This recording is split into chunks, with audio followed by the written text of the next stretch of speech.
Awesome. So thanks everyone for coming out on such a rainy night in August. Please welcome our guest tonight, Mark Klibanov from GestureLogic. So Mark's a electrical engineering graduate from Carleton who, during his fourth-year research project, came up with the technology that would end up becoming Leo Helps, the first product behind GestureLogic. And they just had an amazing Indiegogo campaign where they more than doubled their goal, their crowdfunding goal. And so tonight, in the dark,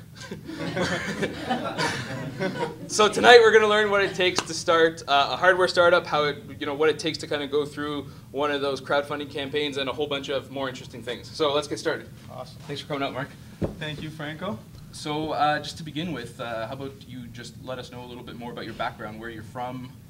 Okay, sure. Well, I want to first of all thank you and Startup Grind, and thank you for having me. I feel honored. There's some really good people on the roster before and after me, so I feel privileged to be here, that's for sure.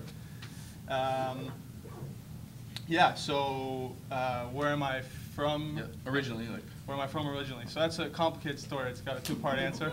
I was born in Russia. I lived there for only 2 years though, and then I moved and immigrated to Israel along with my family.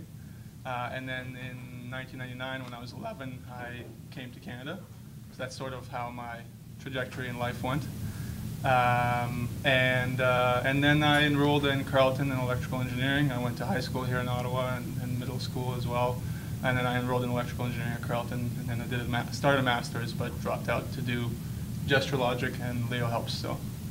Awesome. Leo, actually. Leo Helps is the handle. Is the handle, yeah. So what was your family life like? Like, were some of your relatives kind of entrepreneurial, or what was that like growing up? So my family life, I mean, going through 2 immigrations was tough. So it wasn't easy. I mean, there were times where there was a little bit of pseudo poverty. Times when you lose friends because you move and then you have to restart life. But then we ended up in Canada, and now, thank God, it's a lot better and living a normal life. In terms of entrepreneurialism, there isn't any direct entrepreneurship in my family, but my mom is a real estate agent, so there's a little bit of an entrepreneurial mentality in the business that is sort of your own. It's an independent business, right? You don't work for anybody. And my dad is working as a consultant now, but used to work at several small companies. Also has a PhD in material science and has got a scientific background. And he has had a few ideas that haven't materialized yet, but hopefully one day they will. So there's definitely a little bit of entrepreneurial influence from my family. In terms of distant relatives, I mean, unfortunately, I haven't had much contact with them over the later stages of my life because they're not in the country, so I can't speak to that. But okay, there you go. Yeah. And so you studied. You're here in Ottawa. You studied at the University of Carleton, that's right. Electrical engineering, and then you started a master's. So how was that process? Like, where did the passion for entrepreneurship come from as you were in that kind of academic background? So I think passion from entrepreneurship came a lot from my childhood in Israel. I'm sure you guys know of the situation there in that area of the world. And the people there are tough, resilient, and they really embrace innovation, and they really embrace persevering in spite of being in a tough situation. And so a lot of that character has been instilled into me. While I was in, I finished my bachelor's and I thought I wanted to go into academia, but then I stumbled upon a very great idea and it was the right timing, and I felt like I can always come back to do my master's, but the timing was perfect, and there's always time to do education is always a good time. There's never really a bad time. So, but this had good timing, so I decided I would take up the challenge, and it's often, entrepreneurship and academia is often the same. There's a lot of crossover because you're independent when you're doing an academic degree, and you also have to persevere, and a lot of times you're on your own, and you have to self-direct your research. And the same thing in entrepreneurship. You're independent. You have to self-direct your path, and so that's how it happened. Perfect. Well, that's a pretty good segue. So how about you tell us a little bit about, you know, the technology behind Leo and how you came up with that. Yeah, so and what it does, I guess. Yeah, what it does. The way it started was I did a fourth-year project with one of my co-founders. He should be in the room, but I guess he's not here yet. He was the university prof at Carleton, and I did a fourth-year project. Every fourth-year engineer has to do what they call a capstone project, and so I did mine with Leonard, and it was on using muscle activity to either control technology or prosthetics or measure your physiological performance. And so I developed a prototype that was able to measure muscle activity from your body. And so that was sort of the first prototype that sort of formed the foundation of this technology. And then I went on to my master's, and that sort of development stopped. And then the company came out.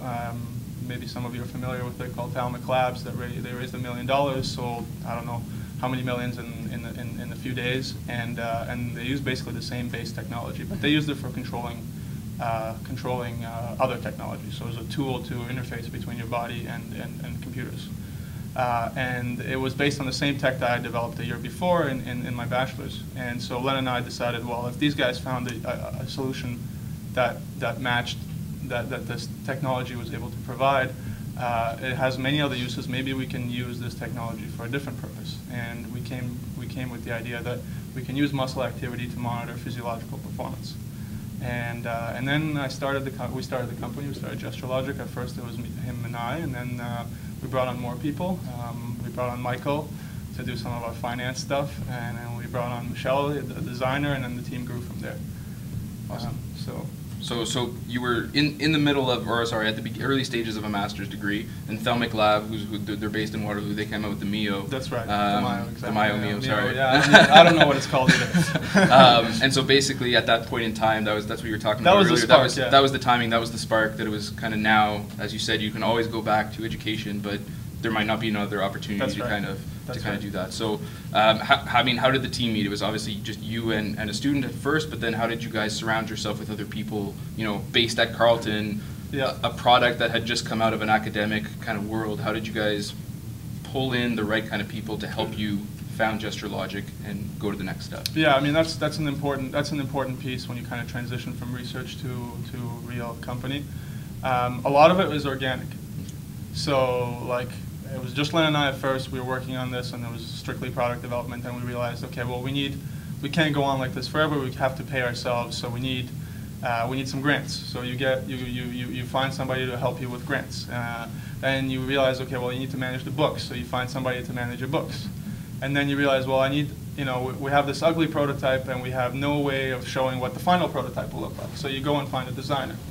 And so we built the team out like that. Most of it for now has been out of Carleton, which is fortunate for us. And we've been using a lot of Carleton's labs, but now we're moving to a new space actually. But a lot of it was organic, and a lot of it is people are there at the right place at the right time. The good thing about Carleton is that it's becoming more and more entrepreneurial, so a lot of people are starting to understand the startup mentality, and that you don't need an 80K salary. If you can get a 40K salary and you have an upside with equity, then that's worth the time and investment into 12-hour, 14-hour workday. So, so that helped.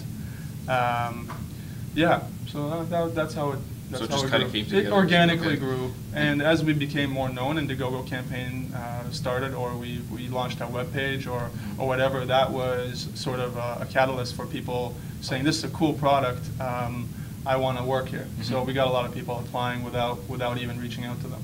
Awesome. So now that you bring up the product, so I mean, it sounds like, so it came out of research, you knew you had something there, but how did you validate the product with an actual market? Because I mean, you said you had an ugly prototype before the Indiegogo campaign came along. How did you know that? Better looking one here. How did you know that you actually had something that that you could that actually met a demand and that you could sell? Yeah. So let me clarify before I answer that what Leo actually is, because I think we've missed. I probably didn't say clearly what it is. But Leo is a wearable tech product. It's a compression band that goes on your leg, measures your quadriceps and your hamstrings, and it analyzes things. It analyzes your muscle output, and from that you can get things like lactic acid, fatigue, whether you're utilizing a muscle or not. You can even detect injuries. You can detect hydration levels. And there's a few other things that I'm not remembering right now. But form, and you can correct it. And all this is done in real time. It speaks to your mobile device.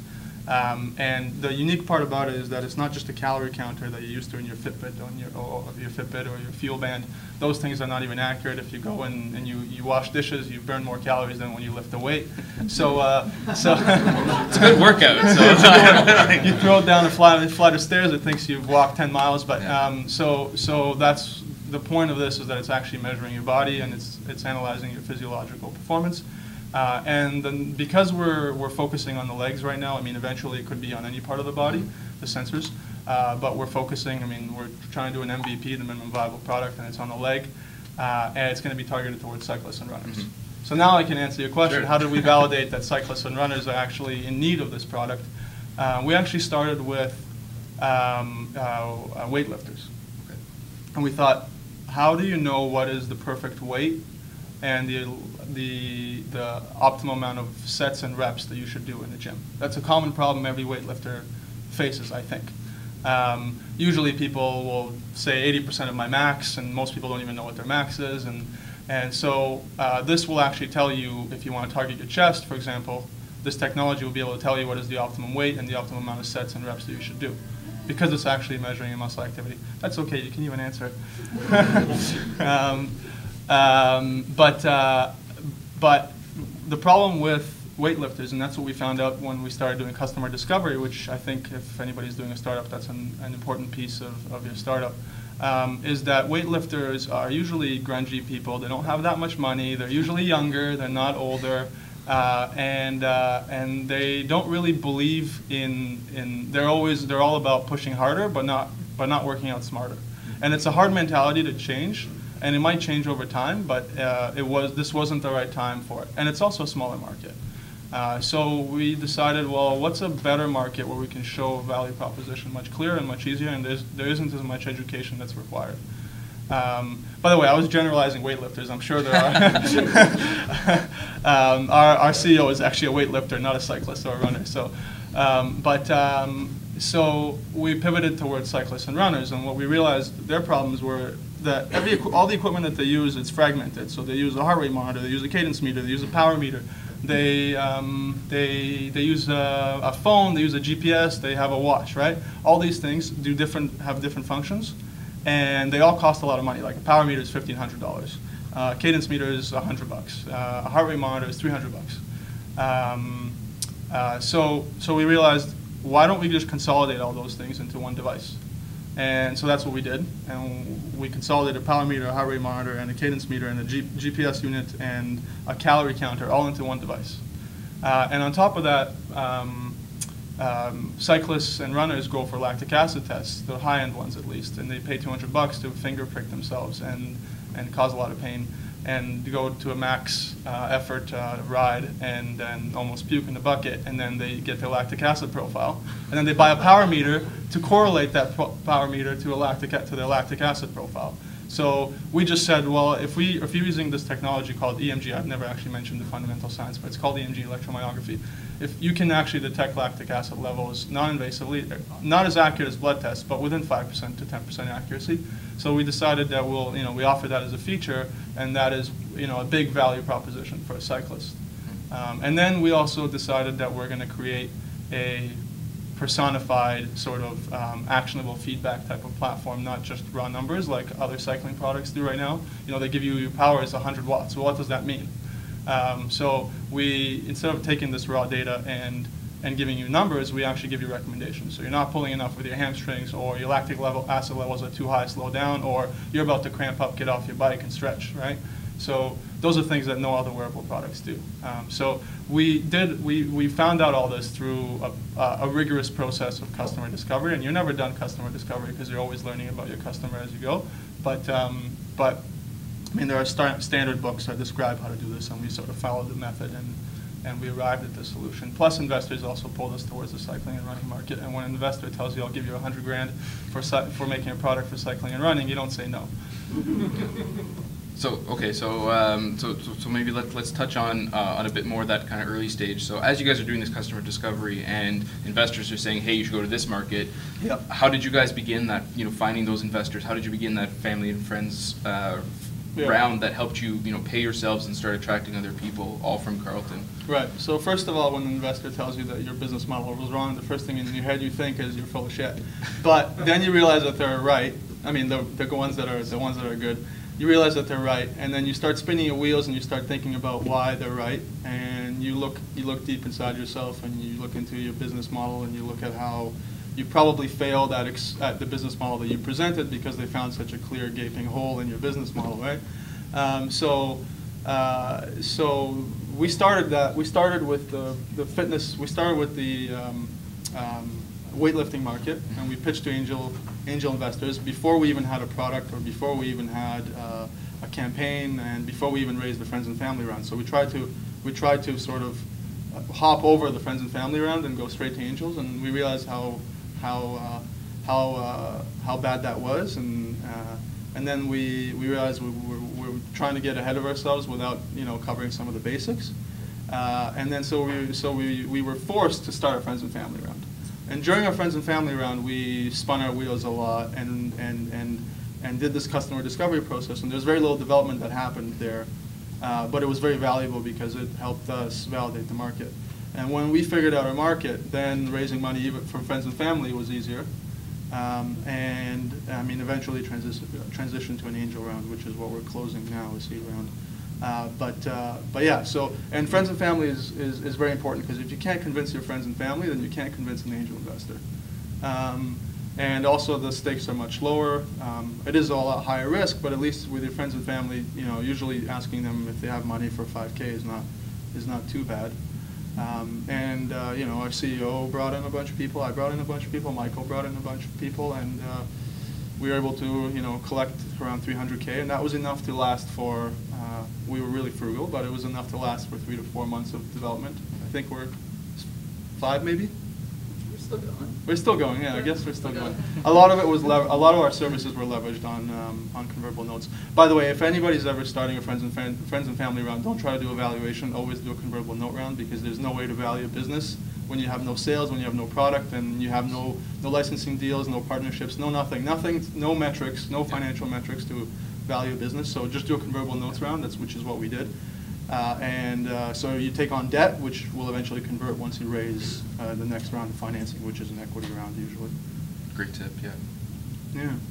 And so how did you guys go about starting to get that angel round? The next step, was that all from Ottawa, or did you go outside the city? Where did you look, and who did you talk to, if you're allowed to share some of that stuff? Or, yeah, or for sure. I mean, in terms of talent and financing, Ottawa is not enough.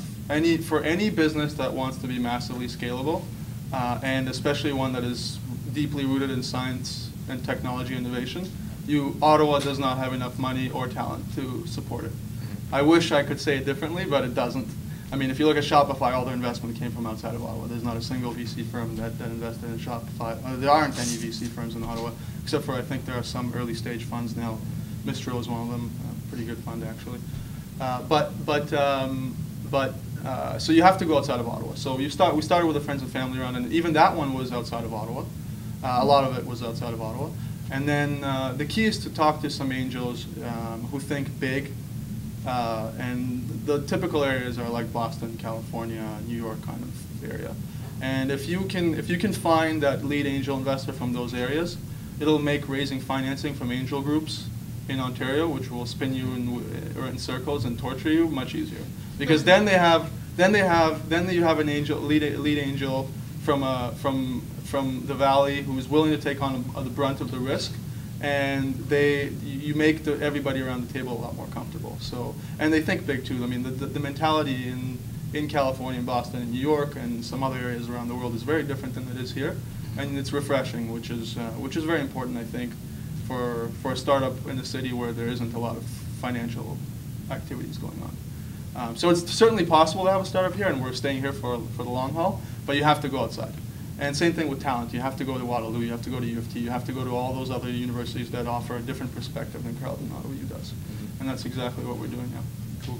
And so talking about going outside or on that subject, so you guys, you mentioned it a little bit before, and maybe you guys were kind of paying attention, but when you described Leo, it's actually 3 pieces, or 4 pieces, I guess. So you got the fabric band, That's you've right. got the actual hardware, the software that it runs, and then the cloud integration. That's so right. how did you guys actually find all the technology, all the producers? Where's it being produced? How did you go to those external markets to help Right. put this prototype and now the crowdfunded product together? Yeah. So I mean, you have to do the prototyping in house because you have to understand what you're trying to build first before you go to suppliers. Because if you don't give them a clear, this is what I want, these are the milestones, you're not gonna get the right results. So, you know, we prototyped. I think you hit the nail on the head. I think it's textiles, hardware, the embedded software. There's the algorithm component, which is a research sort of field, and then there's the software on your mobile device, and then there's the cloud. So it's like working on 5 startups. It's like working on 5, and that's, I mean, I'm in charge of product, so I deal with all those areas, and it's really tough to juggle all of them. But, so we kept algorithms in-house. You have to keep those in-house because nobody knows. You have to hire a very specialized skill set, and there aren't really anybody that does machine intelligence, any consulting places that do machine intelligence. So that's in-house. Hardware is, you know, the design at least is in-house. And textiles, we started prototyping it in-house as well. Same thing with the software, with the software on the phone and the embedded software. And the cloud you can probably outsource, but we haven't gotten to that stage yet. We're sort of focusing on the product first, and then we're going to go to the cloud. In terms of, so all the design is done in-house, but we're obviously outsourcing manufacturing. So the textiles, we found a supplier that's doing graduated compression apparel in Florida. So you have to know what you want. Like we wanted to go with a compression knitwear. We didn't want to make this prototype from multiple pieces. We wanted it all to be knitted at the same time. So we went to a place that was specialized in knitting and also knew how to make compressive clothing. So we went to them, and now we're striking a partnership. But first we prototyped the textiles in-house to validate that we can actually do it. And then now we're doing the technology transfer over to the supplier, and they're going to scale. So we can't scale in-house, obviously, so we have to go to suppliers to scale. Same thing with hardware. We're manufacturing the hardware using one of the big 4 PCB manufacturers in the world. We're actually striking a deal with one. I can't say who it is, but you know the typical ones are Celestica, Foxconn, or Flextronics, or what's the other one? Sanmina. So you go to one of those 4 to do anything over 1,000 unit volume. For the small volume runs, though, we used local PCB manufacturers called one of them is Daika, and the other one is Camtech in Markham. So for low volume, you can do a little bit from locally, but if you want to go high volume, you have to go to the States or overseas. So, yeah. And how's the cost? Is it cheaper when you do low volume, kind of local, or is it cheaper when you get to those massive scales? Well, you just won't get attention for low volumes from the big players. They just won't. They won't do 25 unit runs. So you have to go to the, they call them like NPI houses, new product introduction. They do 25 unit runs, and then they know that you're going to go to somebody else to scale anyway. So they cover that niche in the market. Yeah. So that's what we did. Is there another part of No, well, that's good. So I mean, you touched on something else that I want to talk about. So, as the chief product officer, what's your day-to-day kind of role like? Do you spend more time on one side or the other, or where's most of your time invested now? It's tough because there's so many stages in the business that I was involved in that I don't really have a defined. I mean, every Monday I have a product development meeting, and I get the team on track for the weekly milestones. Every Friday I make sure that those milestones are met. Strategically, I do it at the end of Friday so that, Michelle, you're not supposed to hear this, but I do this at the end of Friday, so if they don't meet their milestones, it's an implication that they have to stay on the weekend to meet them. And then I constantly have to adjust the schedule to make sure that it's meeting the strategic goals of the business, like the milestone schedule. And there's a weekly milestone, a monthly milestone, and a quarterly milestone schedule. And I have to constantly adjust them so that it's meeting the strategic milestones, but I'm also making sure that I'm updating it and to see if the timelines have changed, or if the milestones have shifted, or if we're falling behind, or stuff like that. So I do a lot of that. I mean, today I was at a meeting with our legal counsel to finalize the documents for the closure of our seed round. Yesterday I was being a guinea pig, and they were doing a test on me because we had a band that only fits on me. And I was doing a max effort, like basically till I puke, test on the bike. And they were all making fun of me. And we were testing whether the skin impedance has an effect on your muscle activity output. So anyways, it's all technical, but so that it depends on the day. And a lot of my recent month has been focused on hiring. So it's really tough to scale. I now understand why people hire recruiters, because hiring 3 people, you'd think it's not even that many people. But I've spent, I don't even know, maybe 150 hours over the last 3 weeks on hiring, and it just sucks up all my time. So I got a recruitment software that's helping me out now a lot. So a lot of it is also optimizing the process. So as the company grows, you have to make sure that there's process. So hiring process. There's various different processes, like how, on the accounting side, there's a lot of process. So you have to make sure that you start worrying about efficiency. I can't be always the one that's hiring, so I have to make a hire. I have to have a hiring managers and make sure that people are taking off some of the load from me, because I can't. Yeah. So. And so how's that adjustment? How are you making that adjustment? How are you finding that adjustment from academics to trying to design these processes, to trying to do things that you might not have done before, like balancing books? Where do you look for resources or support? I've been accountant to manage my books. Okay, that's good. But I mean, so how did that? There's obviously a huge growing process there, and a lot of the things that you just mentioned are highly technical. Yep. And maybe you do know all these things, but I don't. How do you learn them? How did you go about figuring those pieces out? A lot of it just has to do with the desire to want to have personal growth. I learned more in a startup in a month than I've learned in 5 years in school and in doing 2 years of R&D work in various companies. So I don't know everything. I actually know everything very poorly. I know a lot, but I don't know it well. Like the books, I kept them for 2 or 3 months when we started, and then Michael took over, and he's like, "What is this?" Right? And I'm learning on the spot, but it's being resourceful. So you have to know how to learn the things that you don't know, and you have to recognize the things that you don't know. You recognize you don't know the books, so you hire a bookkeeper. You recognize you don't know how to scale manufacturing, so you find a supplier to do that for you. It's those kind of things, and the process you just develop over time. You try to.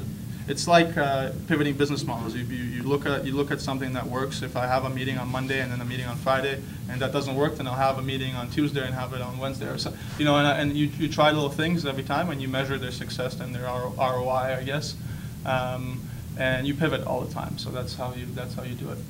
And you have to have good advisors as well. So we've been fortunate. We've had good advisors. So tough problems, usually I'd go to an advisor and see how they did it in their startup, and usually there isn't one solution that fits all, because every startup is different. But yeah, cool.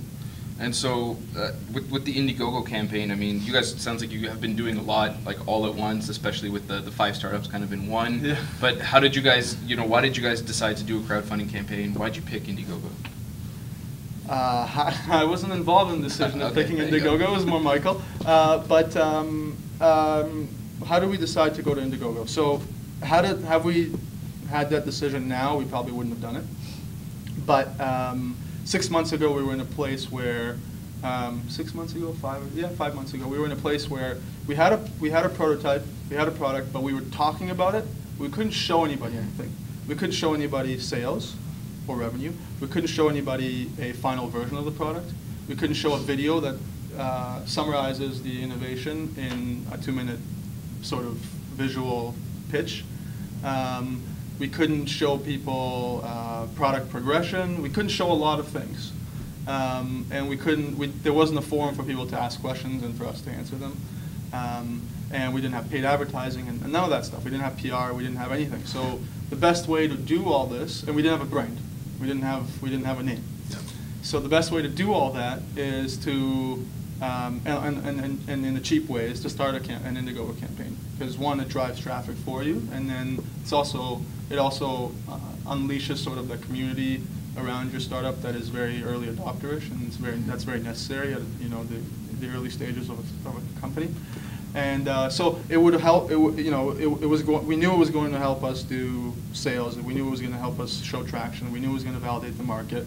We knew we were going to be able to produce a video. We knew there was going to be visual content for people to see. We knew it would help us to find a brand and the name. So all those benefits came out of the Indiegogo campaign, and so that's why we embarked on that journey. Now we realize we did too much marketing, and we need to focus back on product development. And now that we're closing this round, we're refocusing our efforts, burying our heads in the sand, and refocusing our efforts on product dev. But we learned a lot of valuable lessons from Indiegogo, and we learned a lot more about our target market. We learned a lot more about the behaviors of the users that are going to buy the product. Like, for example, we learned that cyclists and runners are not our target market yet. They are our eventual target market. There's 26 million cyclists that cycle more than twice a week, and 27 million runners that run more than twice a week. So we know that that's our target market. These are serious cyclists and runners, so it's a fairly large market. It's almost 50 million people. Or even a little bit more, maybe. I'm not in it, so -1. Yeah, I'm not in it either. But what we did learn from Indiegogo is that those are marketing is all it's like a wrapper. It's like a candy wrapper with multiple wrappers. The first wrapper is you got to find out who your early adopters are, and we found out that it's actually tech geeks that have that have a desire to be healthy and fit, but not necessarily cyclists or runners. Certainly cyclists and runners are interested, and they want a free product, and they want to test it in their labs, or they want to correlate it with their power meter, but they're skeptics. And so until we've gotten ourselves in some of the biggest cycling and running magazines or some of the publications, and we validated the science and we have a working product, cyclists and runners won't buy it. Like, once it's in retail, then they'll buy it. But on the website, they won't. They don't have that risk tolerance that early adopters do.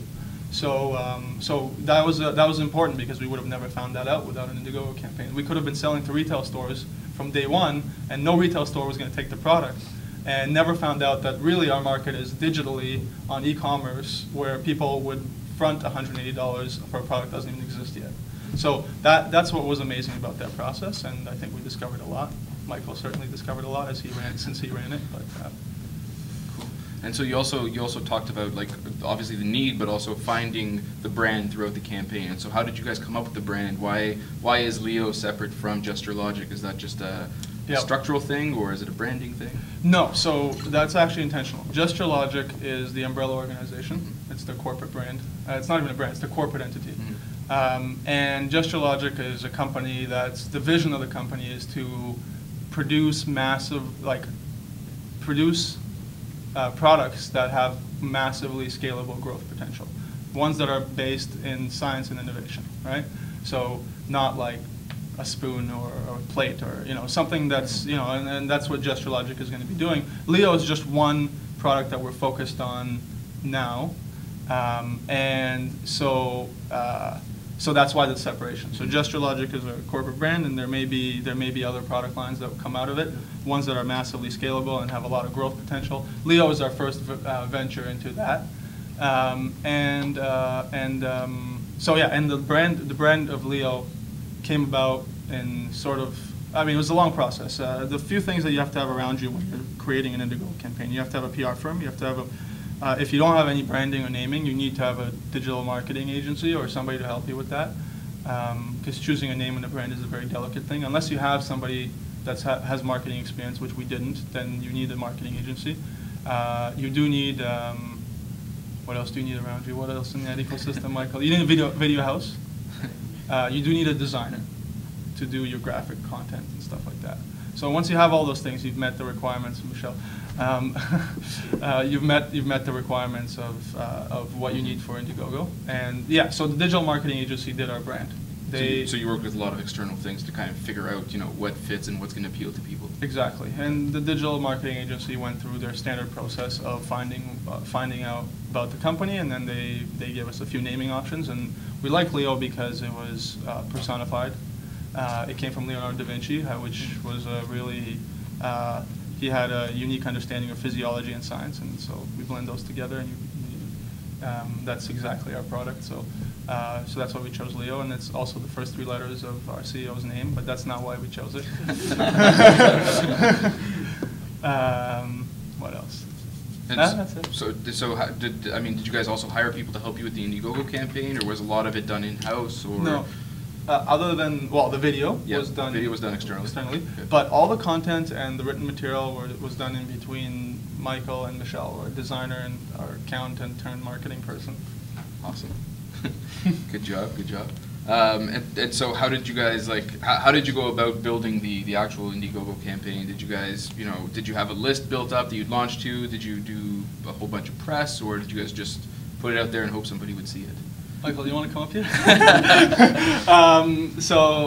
We had something called Leo's Inner Circle. Okay. So that was our list of sort of brand ambassadors that were going to go out.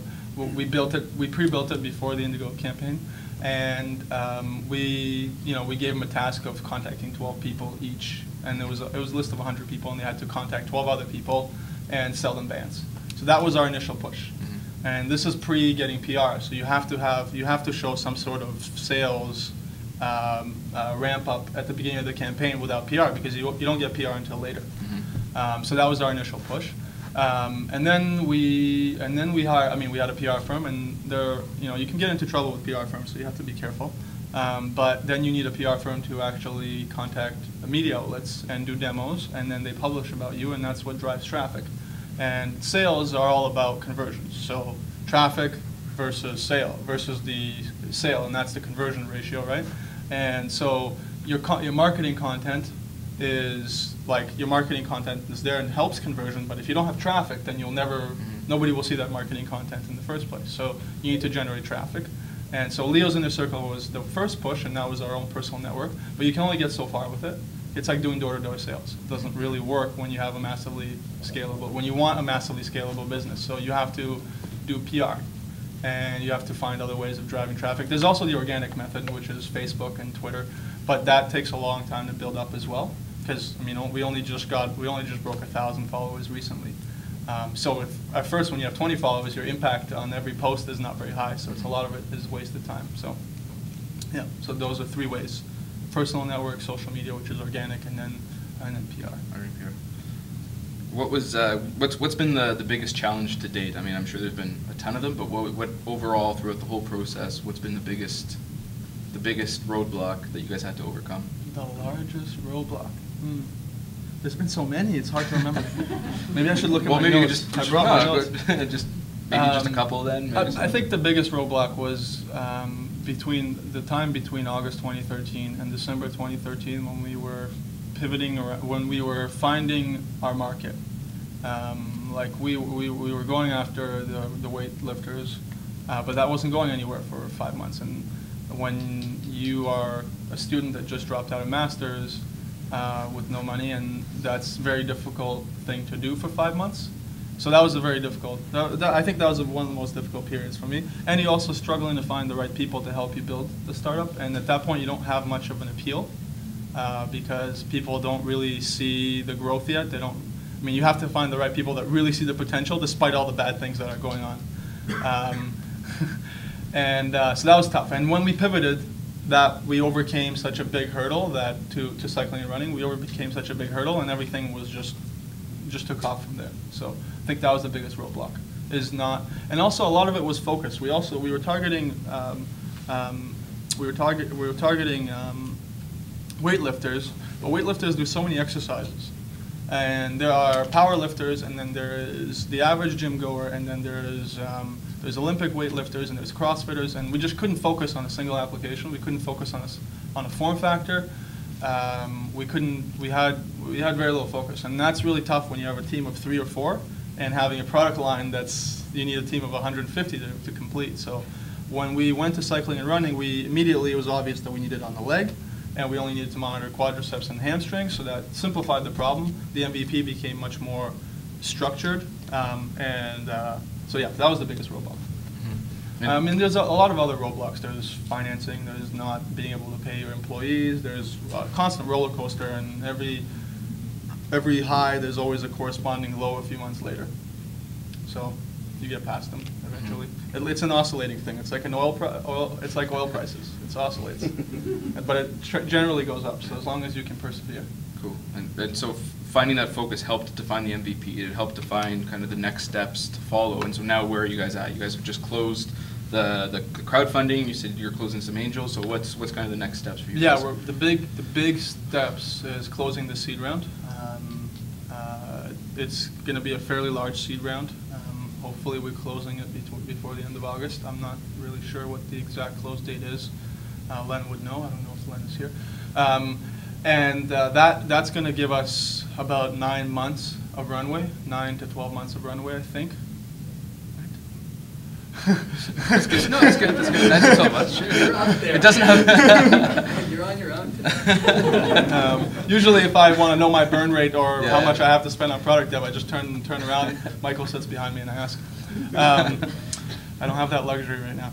Yeah, I think 9 to 12 months of runway. So that's a long runway till our Series A, and that will get us to pre-production. So we're not scaling manufacturing yet, but that'll give us the final design, and that's what we need, because then you have 100 units that are not they're not it's not a large scale manufacturing, but it's a final product and it works the way a consumer would use it. And then you send it to a bunch of VC firms, you send it to a bunch of PR firms, and you make a big splash that way, because then you have a finished product and people see immediately the value. So that's what we want to get in April. Okay. And the crowdfunding campaign, you guys are going to be shipping those? So that will be shipping hopefully in April as well. That will probably be our small production run to satisfy those orders. Yeah, so the target for those is April. Might be delayed a little bit. Awesome. And so, I mean, other than the whole wearable technology space, where do you see the kind of the hottest markets For us? For you guys, or like what's hot right now other than wearables? Obviously you're in wearables, but What's hot where, right now? where else would you be interested in, or is it all just The interesting part, the highest growth market right now, Yeah. I know a lot of people might not want to hear it, but the highest growth market that I've heard of is the marijuana market. There was a company, I think it was the one in the Hershey's factory, that Yeah. one of our investors that might be coming in on this round, he invested in it, and 4 months later he got 9x return on his investment. So if you project that over a year, I don't know how many times return that is, but that's an incredible ROI. Yeah. We'll never get that growth rate. Wearable tech can't match that for sure. But that's one of the hottest markets. If I was to invest from a pure financial perspective, that would be where I would put my money on. Sorry, I meant more like, so do you think the actual physical hardware is kind of the next step, or do you think it's more of the whole relationship between something that's capturing information and printing it out on like your mobile phone, or is it all software and cloud? Like, sorry, in that sense. Yeah, in that sense, big data is the way. Big data is where it's at, because what's happening is you're going to have a bunch of these sensors, and you're going to need a cloud system that aggregates it. And then you have to pick out the features that are important for insurance companies or advertisers who want to target towards a very particular market, and they understand. If you have that big data and you understand people's trends every day, and their fitness trends and their health trends, then you can market to them. And insurance companies are going to really want that, because they can base insurance claims off of that.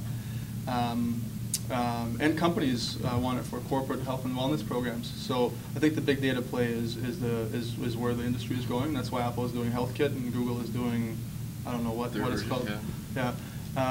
And we want to do our own big data server as well, because we're one of the only sensors that actually do a wide range of physiological monitoring beyond just heart rate.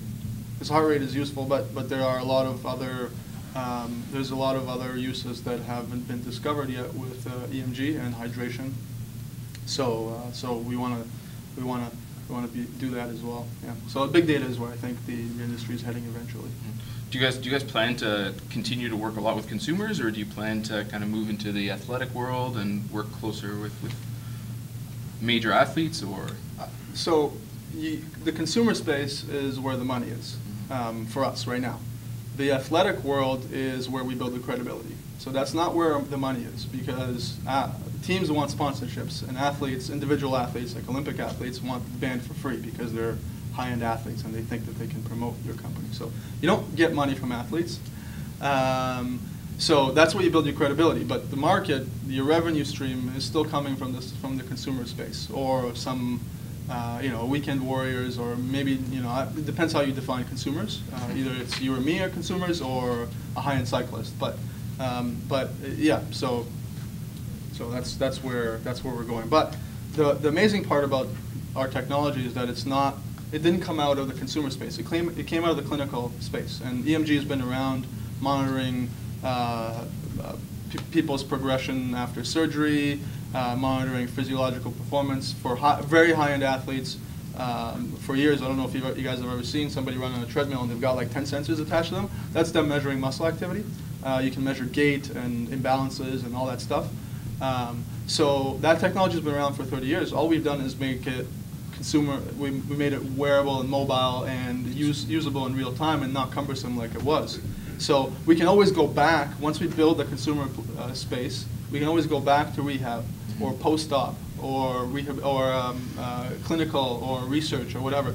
So for all the uses that this technology has historically been known to be used, and our solution is actually better because researchers can now put it on somebody and they can get raw data in real time from remotely, and they don't have to get 100 participants to come into the lab, which is expensive and time consuming. So. So that's where we're going, and we have an orthopedic surgeon on staff that's looking into some of the more niche cases in the medical world and the post-op world of this product rather than the consumer space. Cool. Sounds really, really interesting. So before I flip it over to the crowd, let me just ask you a few more questions to wrap it up. These are personal ones? Well, some of them are personal, but it's also kind of generic. So if there was some advice that you could give to someone who's looking to start, a hardware startup, taking on multiple aspects, kind of like you guys have, rather than just working on a single app, what kind of advice would you give to them? Oh, it's tough. There's a lot of. There's a lot of little things like if you gotta try to fail quickly. If you're hitting, the biggest thing with us is that we circled around for a long time because we refused to fail quickly. So people were telling us, don't go after the weightlifting market, and we'd say no, well, that's what we want to do. But like after somebody's told you that 10 times, just rethink your model and pivot, right? So you have to fail quickly, and you have to learn how to fail and recognize the failure and then pivot. And I don't mean failure in the traditional sense. I mean in the business sense. A failure just means that you didn't get your business model is not right, so you have to pivot it. What else? Same thing with hiring. You hire quickly and you fire even quicker. It's a harsh thing to say, but it's very true because you have to constantly, the company has to constantly reevaluate itself, and the non-performers have to be dropped, and the ones that are excelling have to be rewarded. So that's the only way that this system works if you want to compete with California. The other thing that I would say is, a lot of people, I've noticed this trend in Ottawa, that a lot of smart people chase bad ideas. There's no point of doing 5 things poorly. Find the right thing, wait 2 or 3 years, and land on the thing that has a lot of potential. Save up all your energy for that, and then go hard on that, and put all your energy into that. There's no point of spreading your energy across 5 things and not doing them well, unless you're a genius and you can do that. I certainly can't. I waited till the right opportunity, and still yet to see whether this opportunity is going to come to fruition. But I waited till the right opportunity, and I didn't. I had a lot of other opportunities to start my own things, but I waited till the one that was really promising in my eyes. So I think a lot of people should do that instead of hopping from idea to idea and not really finishing much, because I've seen that a lot in Ottawa. So that's my advice. Cool. It's kind of 3 different pieces of advice wrapped into it. Oh, that's really solid. And kind of a goofy question, but if you could have a superpower, what would it be?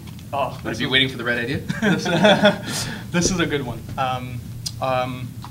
Our CEO, Leonard, is a very mysterious man. He's very hard to read. If you ever sit down at a table with him, he could be saying something completely ridiculous, but with a straight face, and he can continue that for like 5 minutes, right?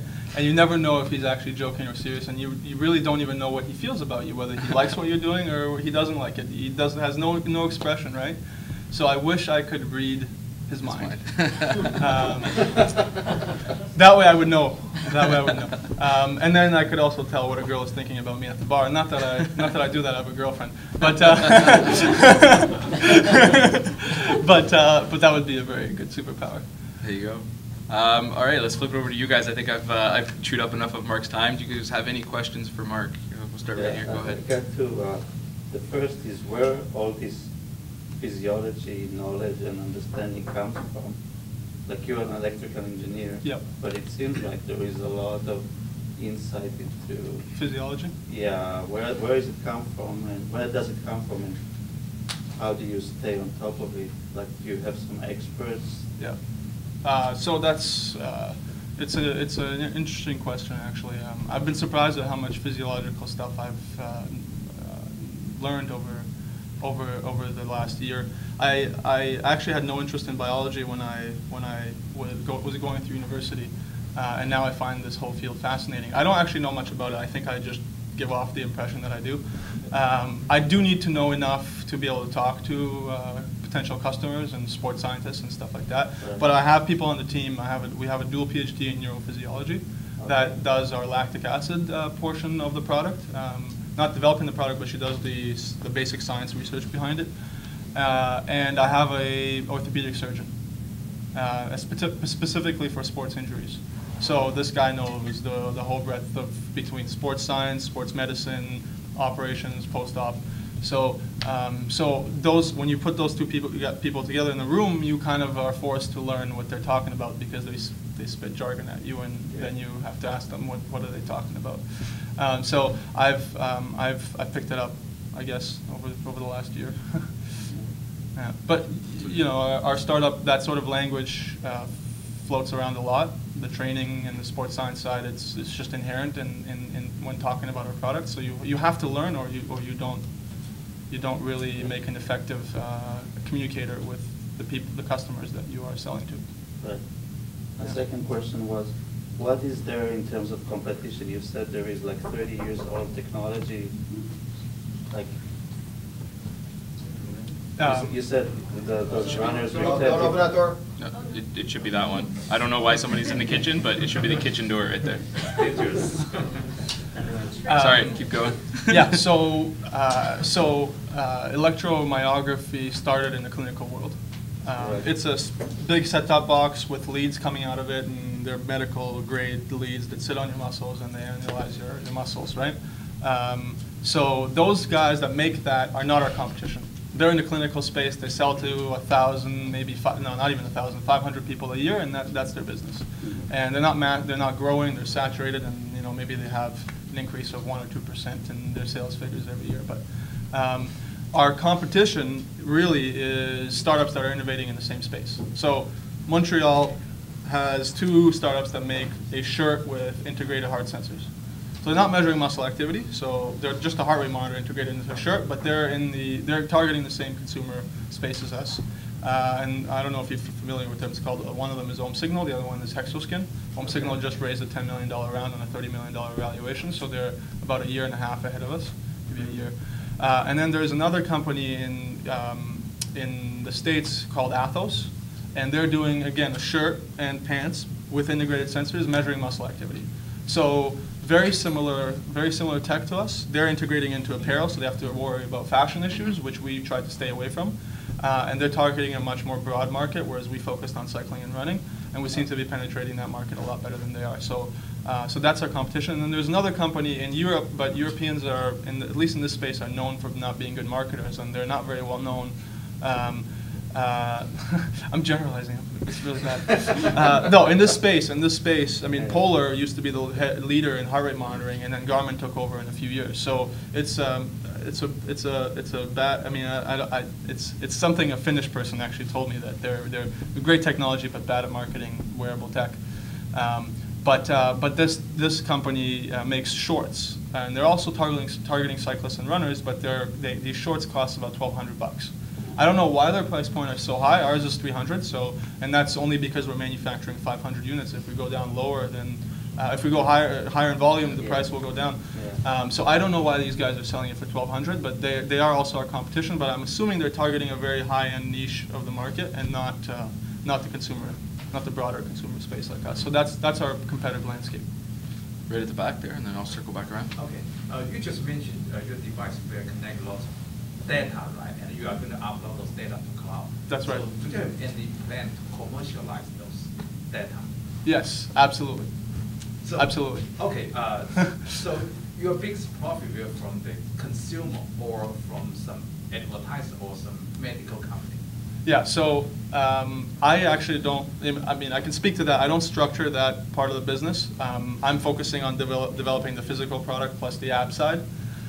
So I know we have in the works a big data play. I'm not sure what the monetization strategy for that is. I'm assuming that advertisers and companies, health and wellness programs, for example, TELUS contacted us.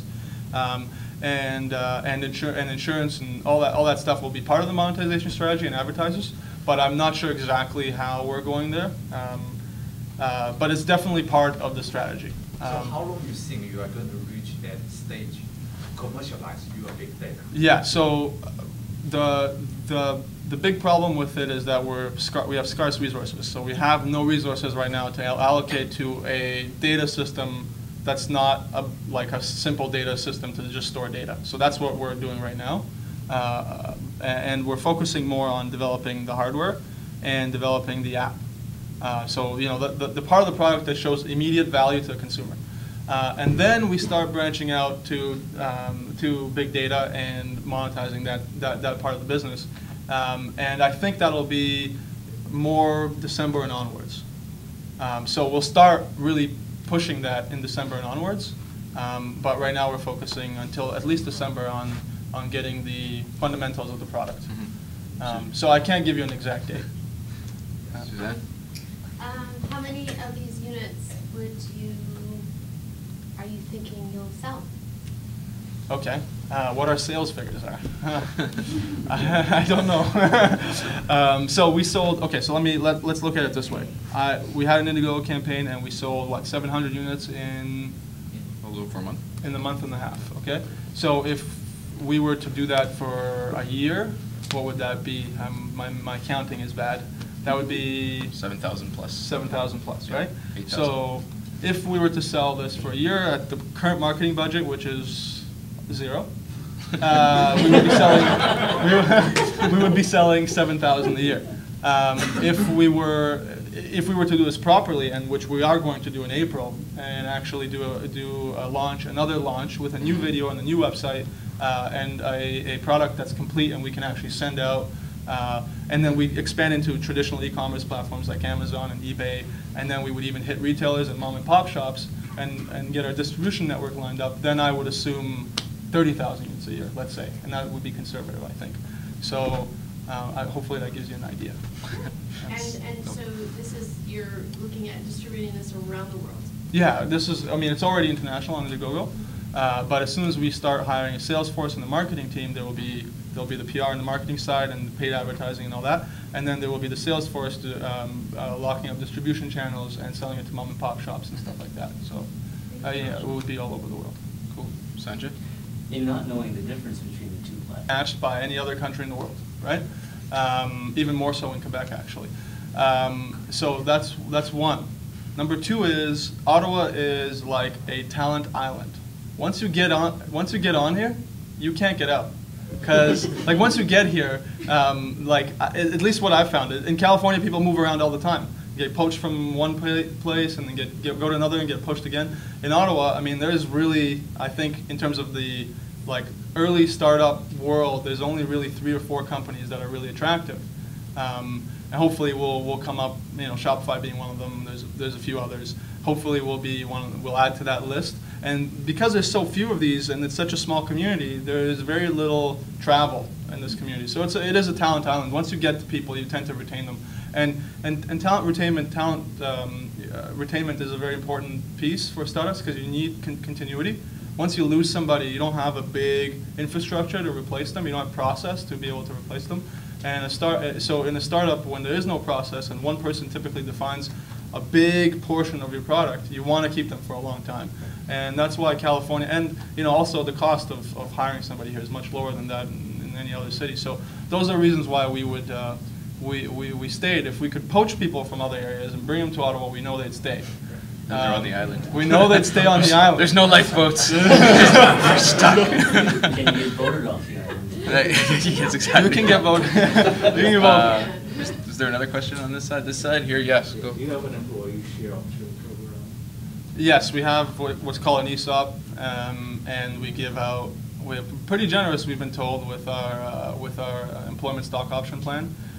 So everybody now, at least at this point, once the next run closes, that's gonna dip significantly because there's less equity. So this is the recruitment portion. This is, yeah. So if anybody's interested in equity and would like a lower salary and long hours, and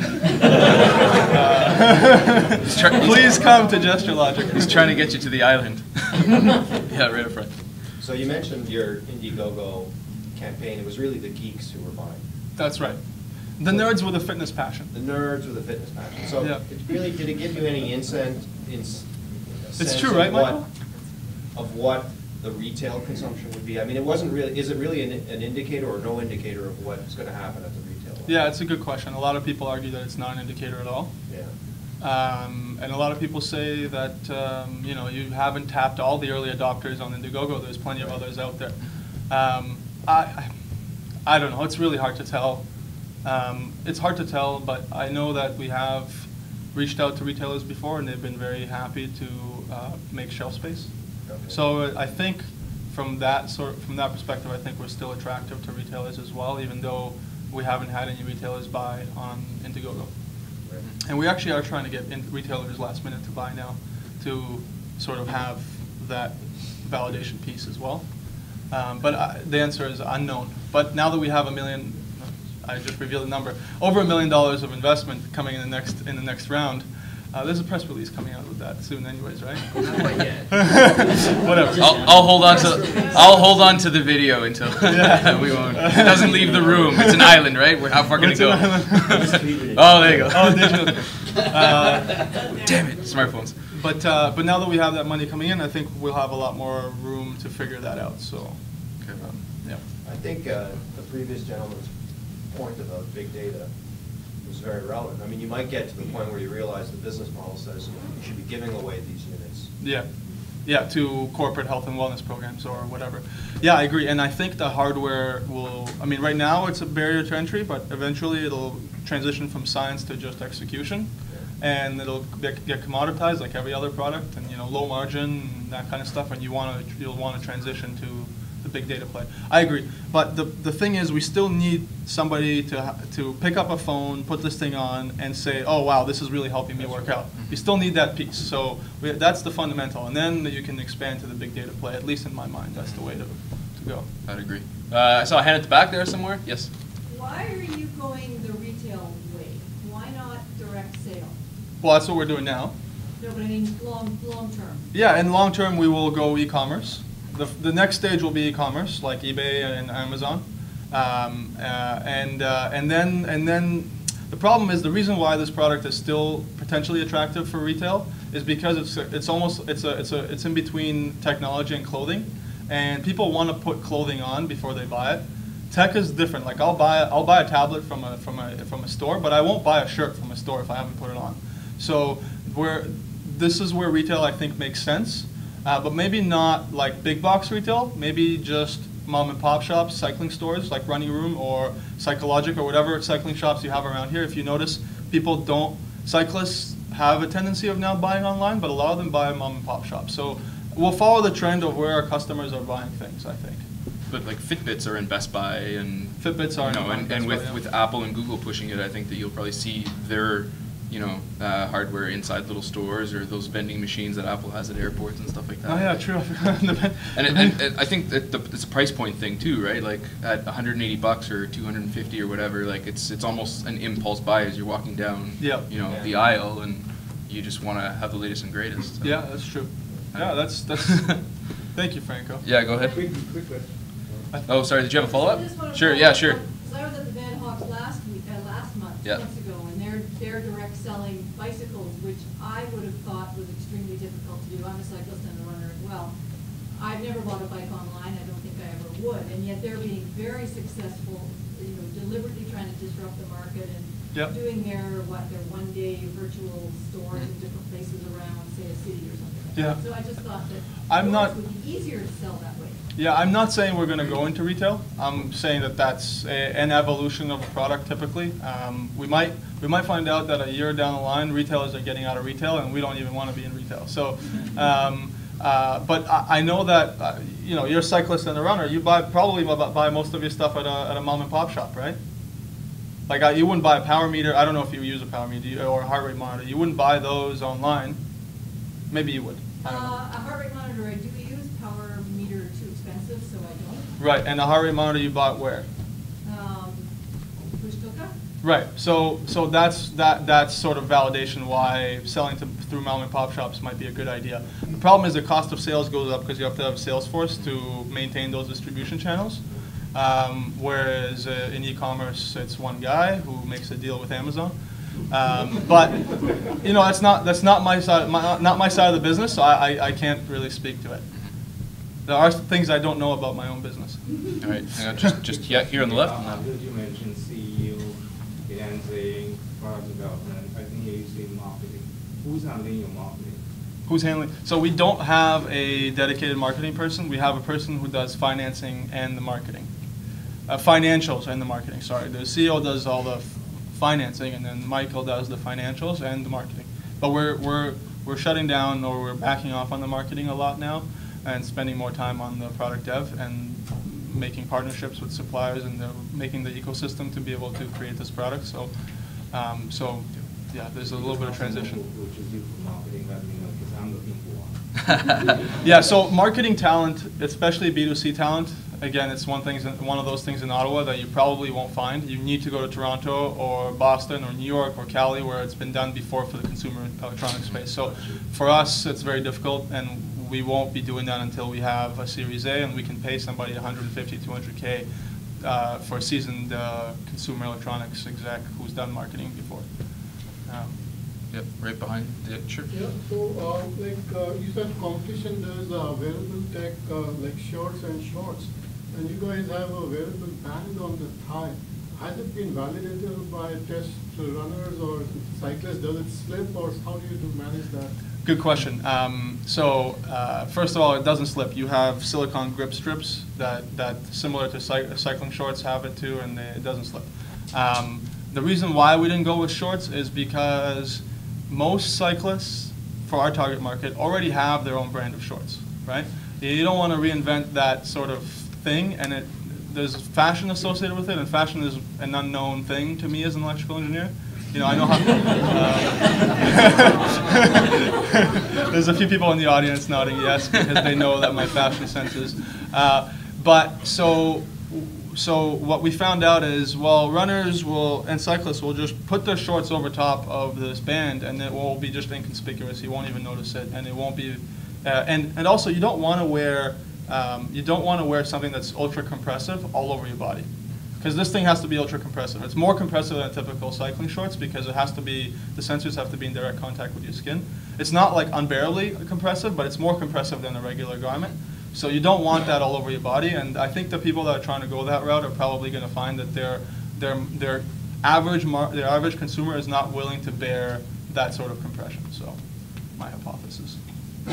You mentioned that you've gone through many different prototypes, and you mentioned earlier about Indiegogo actually allows you to put a prototype up there and not actually be what's going to be sold. That's right. How close are you to a final product, and what's the main differences from your prototypes to what you think the final product is going to be? Okay.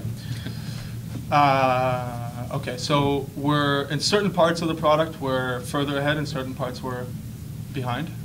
We're ahead on the hardware side, so we've pretty much, other than a little circuit for the hydration and a different processor, but that's not a huge change, and a little bit of a size shrinkage, our hardware is pretty much finalized. The textile portion, that's probably where we're furthest behind, because we're using a laminate structure. So we're taking a layer. Inside it, there's conductive fabric. So by the way, the band has no wires in it. It's all fabric. It's all conductive fabric. So there's a layer with conductive fabric, then there's another layer that isolates that, and then another layer at the bottom. So it's tri-laminate. And that's a very laborious process. So you got to use different glues, you got to use different types of fabrics, and it's all manual. You got to cut them in the shapes and that kind of stuff. So that's difficult. So what we're doing is we're doing that in-house, but we're switching to a supplier that does a compression knitwear, it's called. And it just knits this tube with a knitting machine with like hundreds of threads and all at once. And it could knit in the kind of, it's almost like embroidery. It could knit in the conductive yarn that we want. And it's all done in one piece, and then we put the hardware on there and done. So that's what we want. So that takes a long time to develop. Only one company in the world that I know of has developed this technology, and that's Home Signal in Montreal, and we're sort of doing the same thing with a supplier in Florida. So that part is going to take about 9-10 months. Then there's the whole software side, the iOS, where right now our UI that is developed and designed by Michelle on a screen, and it's all graphic, needs to be translated to an app. And that's a laborious process, so that's going to take a few months. And then, all the product testing and all the last 20%, that fixing all the bugs and making it seamless and making the user experience very smooth, that's going to take a few months too. So I'd say we're about 10 months away from a final product. And then there's the manufacturing side where you have to do a pre-production run, another run, and then final run, and then there's a bunch of steps in the manufacturing process. So. That'll be the last 3 months of the 10 months. I hope that answers the question. Or just hang on, Blue. Yeah, you go ahead. So, do you have any legal issues with using third-party technology and sensors? So we're not. We're an OEM, right? So we combine original chips from people and put it into a system. So that doesn't involve legal problems, because that's how phone manufacturers, for example, they take chips from various places, put them in, and create a system. That's what we did. So there's no legal trouble there. There's some open source code that we've used, but we're going to develop our own anyway, so we won't have trouble there.